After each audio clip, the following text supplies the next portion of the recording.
Nel giorno del ricordo non si spegne la polemica. Maserata ha inaugurato il monumento che aveva fatto discutere nei giorni scorsi e il sindaco ha attaccato l'opposizione. A Treviso l'appello del prefetto: serve una memoria condivisa.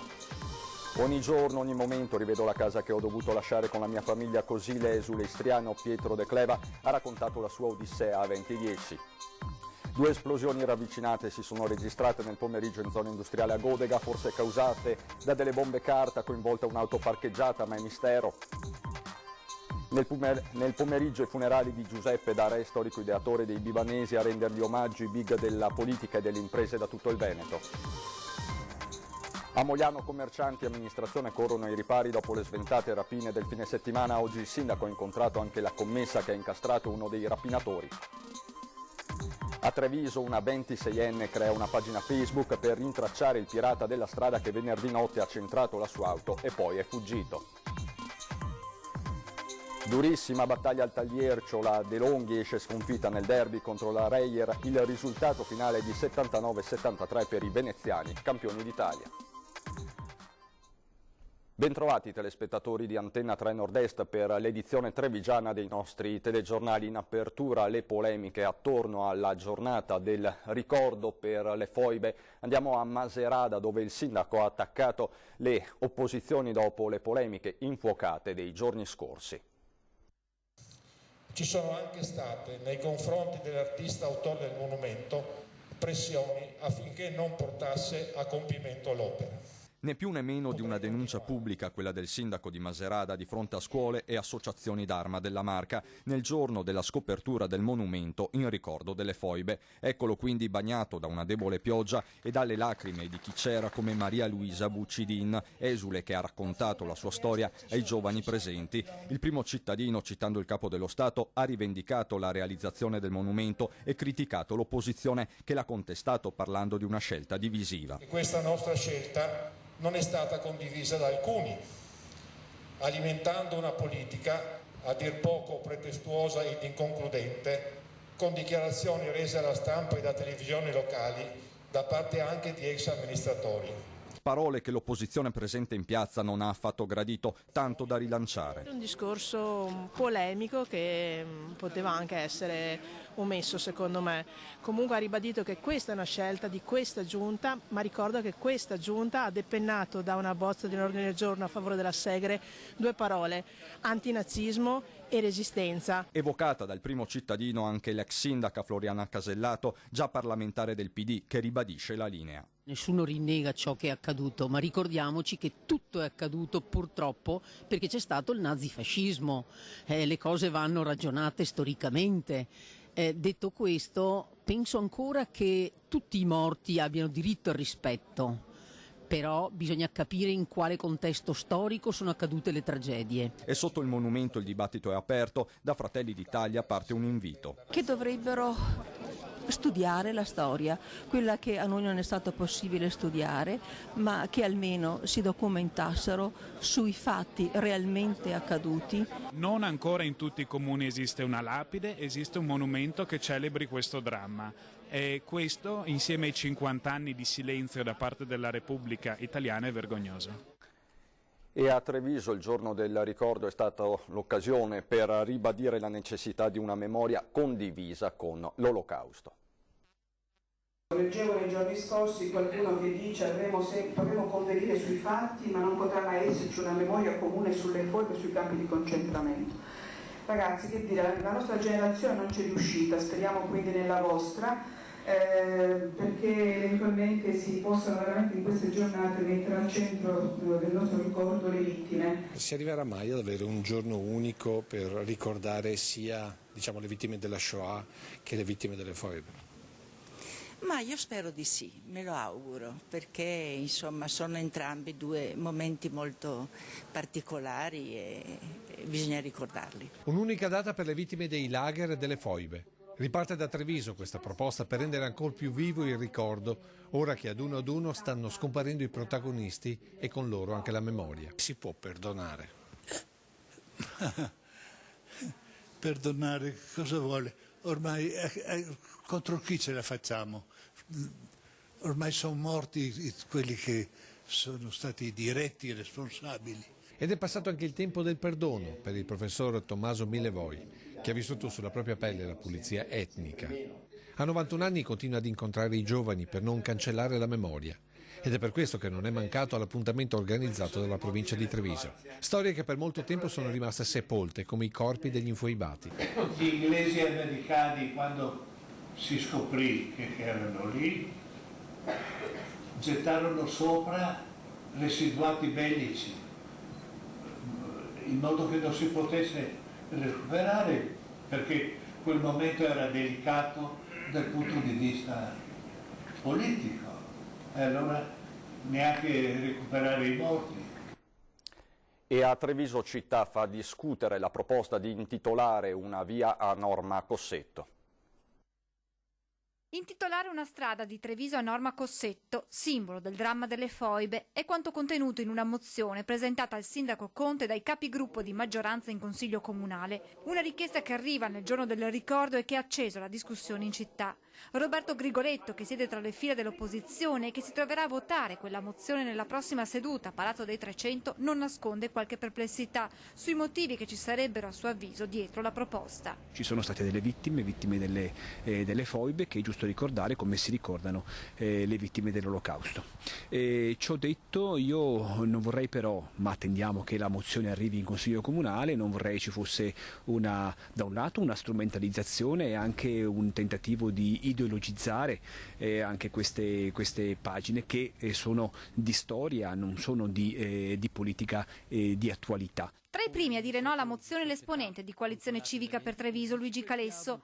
La città ha già fatto i conti con queste vicende, decidendo di onorare sia i martiri delle foibe che gli esuli giuliano-dalmati, a cui sono stati intitolati una piazza e una strada, dice Calesso, che spiega poi perché, secondo lui, i capigruppo avrebbero presentato la mozione. Questi consiglieri di maggioranza, io per certi versi li capisco, hanno poco di che gioire dell'attività dell'amministrazione. Nelle decisioni della stessa amministrazione contano pochissimo, quindi si rifugiano in queste iniziative che sono meramente propagandistiche. Intanto la proposta raccoglie il consenso dei trevigiani. Sì, sono d'accordo per ricordare il passato, il dolore che c'è stato, la violenza. Ultimamente si parla tanto di queste cose e allora la memoria deve essere, diciamo così, deve essere ripristinata, soprattutto per le persone giovani, immagino. Perché ricordare solo certe cose e non altre?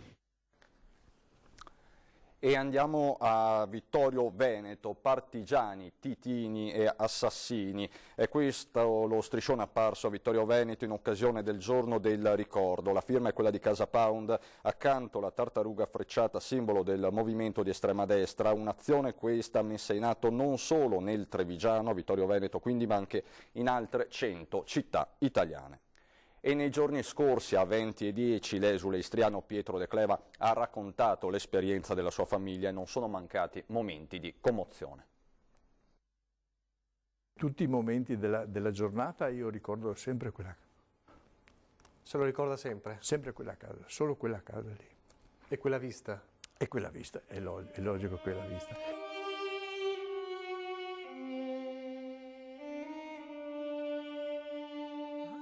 Il nodo in gola, gli occhi che si fanno lucidi. Nonostante sia il cittadino di Mogliano Veneto da decenni, quella vista sul mare dalla sua Visignano d'Istria è sempre stampata nella mente, fotografia del cuore. Aveva 8 anni Pietro De Cleva quando tutto iniziò, ed ora che le primavere sono 85, ricordare può far male, ma è necessario. Ricordare l'addio alla propria terra. Pensate che adesso, a mezzanotte, stop, carica un po' di roba e via. Dove? Non si sa dove. Pensate a vostra mamma con 3 figli, perché ne aveva 3, in giro dalla mattina alla sera, da benestanti a 0 e poi riprendere il diagramma di risalita. Accadeva nel 1949, ma prima c'erano stati gli anni terribili dopo l'8 settembre del 43 e alla fine della guerra, quando gli uomini di Tito avevano avviato i loro rastrellamenti anche a Visignano. Il papà di Pietro, tolto alla famiglia, è bloccato per giorni assieme ad altri uomini in un edificio diventato una sorta di zona di confinamento, con il figlio che gli portava da mangiare di soppiatto. Con la borsa, o con la sporta, come vuole chiamare, facevo i 2 chilometri, avevo 8 anni e portavo da mangiare. C'era mio papà e mio zio. anche i familiari di mio zio. Ancora il groppo in gola dopo tanti anni. Pietro, pur nell'inferno di quei giorni, fu fortunato perché nel frattempo molti erano stati costretti a prendere la via orribile delle foibe. Il più spaventoso dei sistemi, ma, ricorda Pietro, non certo l'unico. La gente spariva e nessuno sapeva perché c'erano, per esempio, a Visignano le cave di bauxite, e le cave di bauxite sono tutte a cielo aperto, chissà quanti sparivano. C'erano le cave di pietra, c'è il mare. Ancora oggi, ecco che quelli di Zara raccontano che non andavano in foiba, ma sparivano da qualche altra parte. E il ricordo si ferma ancora di fronte a nuovi momenti di morte in un paese prima felice. Al pomeriggio del giorno 4 vengono riportati in piazza a Visignano d'Istria. E combinazione, il 4 di ottobre era San Francesco, che quella volta il patrono d'Italia.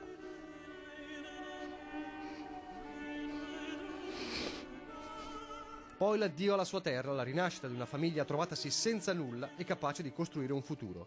Fino alla istituzione del Giorno del Ricordo, vissuto con composta dignità dagli esuli.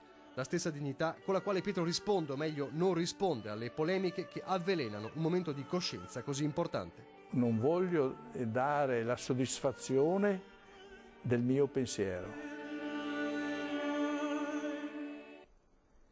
Per la cronaca, 2 bombe carta, così almeno sembrerebbe da alcune testimonianze, sono esplose oggi pomeriggio verso le 16:20 a Godega di Sant'Urbano in via del Rovere, in zona industriale. Nessuno è rimasto ferito né nessuno avrebbe visto nulla, non ci sarebbero quindi testimoni. Il primo ordigno è esploso vicino a un'auto, il secondo davanti a un capannone. L'esplosione quindi non ha coinvolto persone. Stanno indagando i carabinieri della stazione di Conegliano. Oggi, giornata a nord-est, parliamo di politica per il leader della Lega Matteo Salvini, prima a Trieste per il Giorno del Ricordo, poi a Vicenza, infine a Padova, dove ora si trova il Gran Teatro Geox per il meeting La Nostra Terra con tutti i big del Carroccio, in concomitanza con il presidio delle sardine. Ci colleghiamo per questo con Federico Fusetti da Padova, si trova con Cristian Roque Allende. Buonasera Federico. Ciao, buonasera a te, buonasera ai telespettatori. Adesso il salotto, perché poi in realtà questo è un salotto nel quale si discute di attualità, si discute dei temi del Veneto, quindi non è un vero salotto politico, almeno per il momento. È iniziata da circa 40 minuti la discussione, un dibattito che ha affrontato i temi delle Olimpiadi, ha affrontato i temi dell'economia, ha affrontato i temi del turismo e ogni volta che Luca Zaia o Matteo Salvini hanno preso la parola c'è stata un'ovazione, insomma, pubblico ovviamente di parte, e adesso non vorrei, ecco sentite, non vorrei essere poi tacciato per numeri magari non precisi, però insomma questo teatro Geox ci risulta abbia una capienza di 2500 posti, in effetti è pieno, molte anche le persone in piedi. C'è stato un attacco da parte di Michielli, presidente di Federturismo Veneto, all'abusivismo, meno tasse e più controllo sugli abusivi, e insomma è un tema che ha riscaldato molto la platea. Non hanno ancora preso veramente la parola Salvini e Zaia, anche se lo faranno sicuramente tra poco. Altri temi all'ordine del giorno, l'università, l'economia, insomma poi aggiornamenti più tardi nel corso di Ring, insomma faremo un po' riassunto di quello che è stato detto in questa serata politica, ma non troppo, ripeto. A voi la linea. Grazie mille Federico, a te e a Cristian Allende. E siamo ai funerali di Giuseppe Darè, ideatore dei Bibanesi. Più di 1000 persone hanno gremito la chiesa oggi pomeriggio a Bibano di Godega per l'inventore, l'artista, ma soprattutto l'imprenditore d'altri tempi.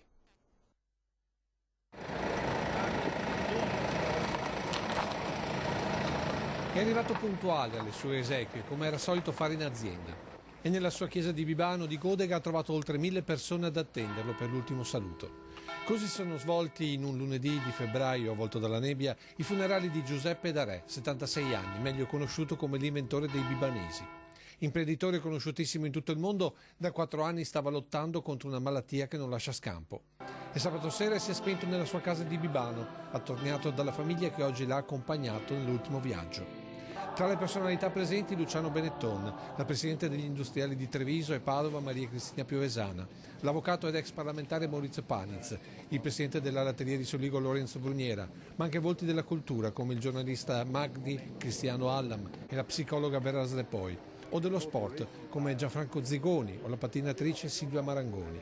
Anche il presidente del Veneto Luca Zai ha voluto presenziare per l'ultimo saluto al suo compaesano. Toccante il ritratto che dell'imprenditore ma anche dell'artista Giuseppe D'Area ha fatto uno dei concelebranti, l'ex parroco di Bibano Don Vittorio Battistella. Il senso della prudenza e della misura hanno permesso a Beppino di non perdere le proprie radici, amando questa comunità, ed è sempre stato debitore a chi gli ha permesso di avere fortuna, dando lavoro. Poi il riferimento al crocefisso che Giuseppe D'Area ha prima plasmato in creta e poi fuso in bronzo.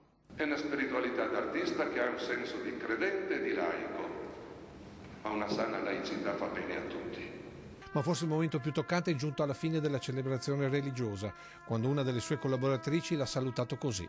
Adesso che ci hai lasciato, ti assicuriamo che faremo il possibile per continuare ad essere i collaboratori che hai sempre stimato. Ci mancherai sempre. Grazie Giuseppe.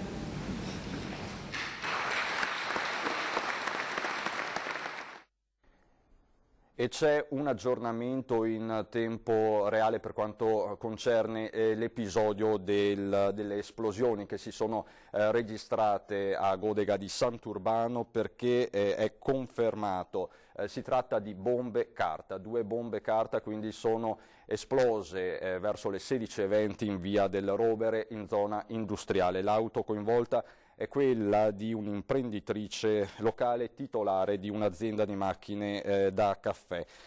Il secondo ordigno invece è esploso nelle vicinanze di una ditta operante nel settore della meccanica. Ovviamente nelle prossime edizioni vi daremo tutti gli aggiornamenti del caso. Sempre per la cronaca adesso andiamo a Mogliano, dove commercianti e amministrazione stanno correndo ai ripari dopo le sventate rapine del fine settimana.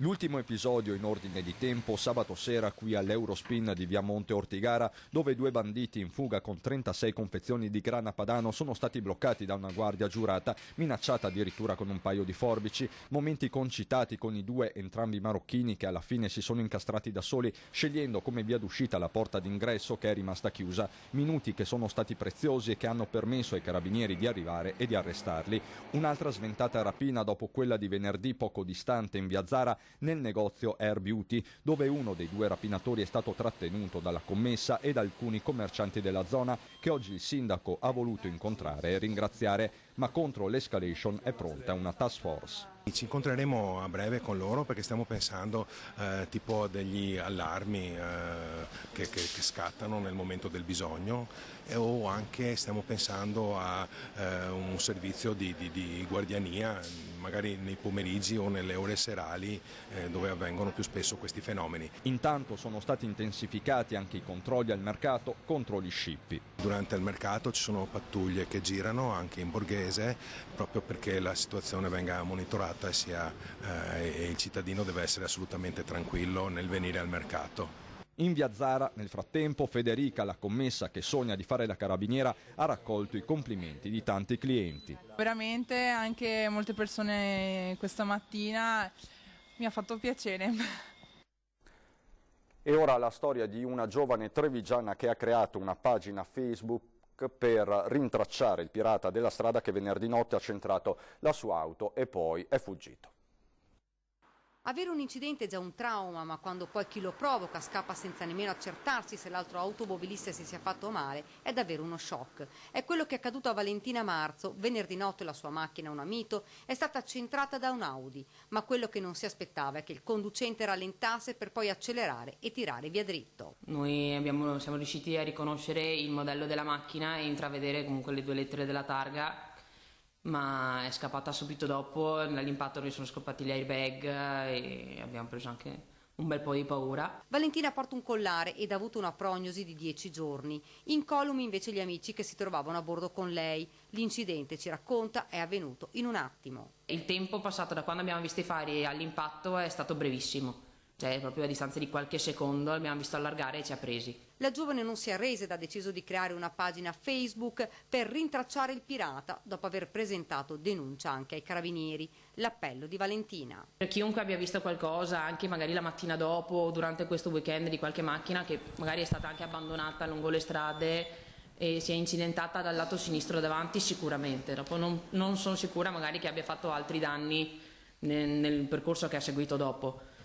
Vi chiedo di farlo sapere alla pagina. L'appello rivolto anche ai negozianti di via Tommaso Sasa. Magari la macchina è stata ripresa, dice, da qualche telecamera di videosorveglianza. Intanto sulla pagina Facebook stanno già arrivando delle segnalazioni. Alla domanda come si sente, la risposta è immediata. Sono arrabbiata perché non è giusto che succedano queste cose, non è giusto che il responsabile prenda e scappi lavandosene completamente le mani di quello che è successo, perché a me è andata bene, a qualcun altro potrebbe andare molto peggio. Per noi adesso c'è la pubblicità dopo.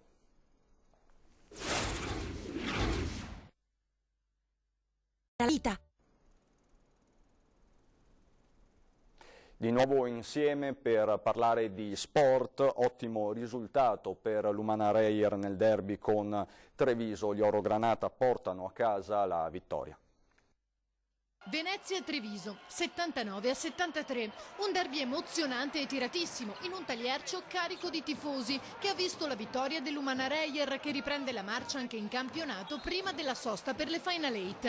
È una vittoria che mi soddisfa abbastanza, soprattutto per come è arrivata, perché è stata una vittoria con tanti contenuti positivi, e mi riferisco soprattutto al quarto dove finalmente siamo riusciti a cercare ciò che volevamo, ovvero la presenza in area, avere i giocatori più importanti che si sono presi le responsabilità e giocare un quarto di lucidità che ci ha permesso poi di portare a casa questa vittoria contro una squadra che ha giocato come sapevamo, era un derby, ha giocato una bellissima partita, è una squadra che se l'è sempre giocata con tutti e che naturalmente lotterà, secondo me, fino alla fine. Ora non voglio gufare, ma comunque lotterà fino alla fine per tante soddisfazioni. Coach Menetti, infatti, pur riconoscendo le qualità degli avversari, non ha nulla da rimproverare alla sua squadra. Io dei miei ho poco da dire, ecco, c'è solo la frustrazione perché oggi, vedendo le due squadre in campo, oggettivamente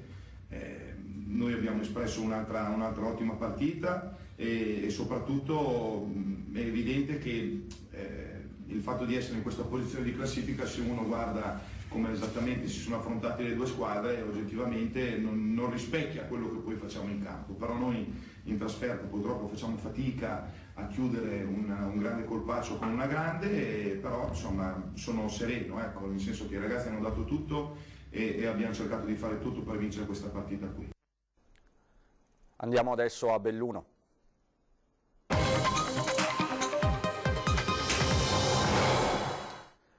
Si aggrava la posizione della donna bresciana già accusata di diffamazione aggravata per aver offeso su Facebook gli abitanti di Rocca Pietore 3 mesi dopo Vaia. Questa volta la donna ha alzato ulteriormente il tiro. Un post sopra la foto di un proiettile d'artiglieria è una minaccia inequivocabile alla PM della Procura di Belluno, che l'ha indagata per diffamazione aggravata per avere scritto epiteti offensivi contro gli abitanti di Rocca Pietore. Rei, a suo dire, di non avere sistemato i danni della devastazione post-Vaia e di pensare solo a introitare i soldi del parcheggio. Accadeva lo scorso gennaio. Con l'ultimo post pubblicato pochi giorni fa su Facebook e divenuto virale ancor prima di essere cancellato, si aggrava la posizione di Laura Internicola, residente a Carpenedolo nella provincia di Brescia. Per competenza giurisdizionale ad aprire un fascicolo per minacce è stata la Procura di Trento, competente nelle cause che coinvolgono i magistrati bellunesi. Il suo legale, l'avvocato Giatti di Mantova, preferisce non rilasciare dichiarazioni, almeno per il momento. Commenta l'episodio il sindaco di Rocca Pietore, Andrea De Bernardin, che con l'avvocato Prade ha intentato causa penale per diffamazione aggravata contro la donna, oltre ad avanzare la richiesta in sede civile di un risarcimento danni per €1 milione. Come quando si parla dei tifosi di calcio che fanno i disastri nelle città, di tifosi hanno ben poco, questa di turista ha ben poco, e i problemi vanno ricercati nella persona. Il profilo Facebook della donna del quale era stato chiesto l'oscuramento pullula di attacchi pesanti lanciati random e la sensazione che stavolta la sua ostentata sicurezza potrebbe costarle cara. Io credo sia una strategia per avere l'infermità mentale a questo punto.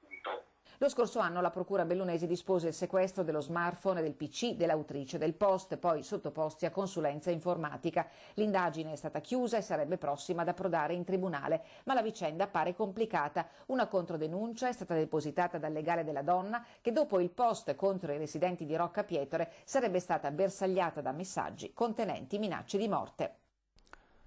Un uomo di 43 anni è stato trovato questa mattina privo di vita ai piedi di un fienile ad Osoledo, frazione di Comelico Superiore. Secondo quanto è stato possibile accertare, la vittima, che risiedeva in un'abitazione poco lontano, sarebbe caduta accidentalmente da una scala esterna priva di protezione da un'altezza di circa 2 metri. Le ferite riportate nell'impatto, prevalentemente al capo, ne hanno provocato il decesso. Sul posto hanno operato vigili del fuoco, carabinieri e SUEM. A Belluno un nuovo episodio critico alla sezione psichiatrica del carcere di Baldenic. Un detenuto paziente ha scavalcato il muro di cinta ed è stato colto da crisi schizofrenica. È stato salvato dagli agenti di polizia penitenziaria. E anche a Belluno è stato commemorato il giorno del ricordo. E quando passavano di notte con una corriera che chiamavano la corriera della morte, era con i finestrini oscurati, bussavano alle porte di quelli che sapevano loro e dicevano che venga con noi per una mezz'oretta, spariva e non tornava più e finivano tutti nelle foibe questi. Giuliana Nicosia è una dei 50 esuli fra fiumani, dalmati e istriani che vivono a Belluno e che non hanno dimenticato gli anni drammatici dell'esilio dalle loro terre e gli orrori perpetrati nei loro confronti. Lo ha ricordato bene Giovanni Ghiglianovic, presidente dell'Associazione Nazionale Venezia Giulia e Dalmazia di Belluno, nel suo intervento di commemorazione del giorno del ricordo. Nel 1945 gli italiani ci chiamavano fascisti e abbiamo dovuto subire un'ostilità che si perpetua anche oggi. Negli occhi degli esuli presenti alla cerimonia immagini indelebili. La stella rossa che portavano i militari sulla bustina. Dopo tanti anni, quando sono stata in Russia e ho rivisto la stella rossa, io ho avuto proprio paura. Sul male atroce dell'indifferenza si è soffermata la prefetta di Belluno, che ha parlato di ricordo come punto di partenza per dare significato alla violenza di cui per troppi anni non si è voluto, potuto, saputo parlare.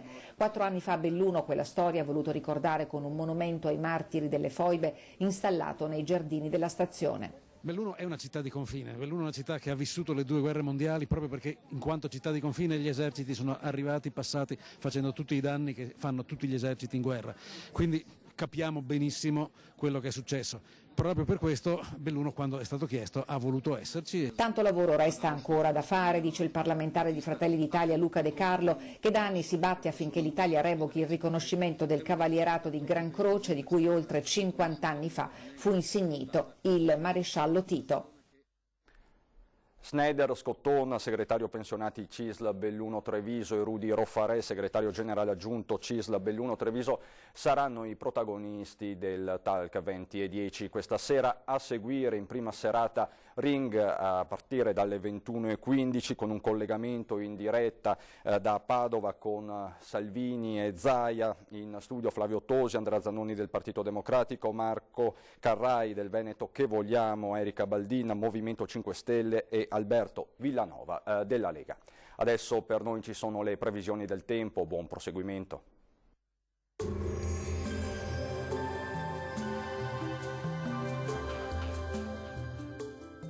Vello, azienda che opera nella raccolta dei rifiuti da 40 anni, leader nella carta da macero. Bentrovati al meteo. Situazione meteorologica ancora generalmente stabile, ma diamo uno sguardo più approfondito alla situazione di martedì 11 febbraio. Sul Veneto il cielo risulterà in prevalenza poco nuvoloso, con aumento sia degli spazi di sereno sulle pianure e sulle prealpi, sia di alcuni addensamenti nuvolosi sulle Dolomiti. Nelle ore più fredde, locali nebbie sulle pianure nord-orientali. Temperature minime tra -1 e 4 gradi, massime in aumento fino, vedete, a 16 gradi. Bel tempo anche sul Friuli Venezia Giulia, con ampio soleggiamento, solo con qualche foschia sulle aree pianeggianti. Temperature minime tra lo 0 e i 6 gradi, massime invece tra 13 e 14 gradi. Poche novità sul Trentino Alto Adige, sole prevalente con poche nubi a carattere sparso un po' su tutti i settori. Temperature minime fino a -1, massime invece tra 12 e 13 gradi. Dal Meteo per ora è tutto, vi auguro un buon proseguimento in compagnia di Antenna 3. Arrivederci.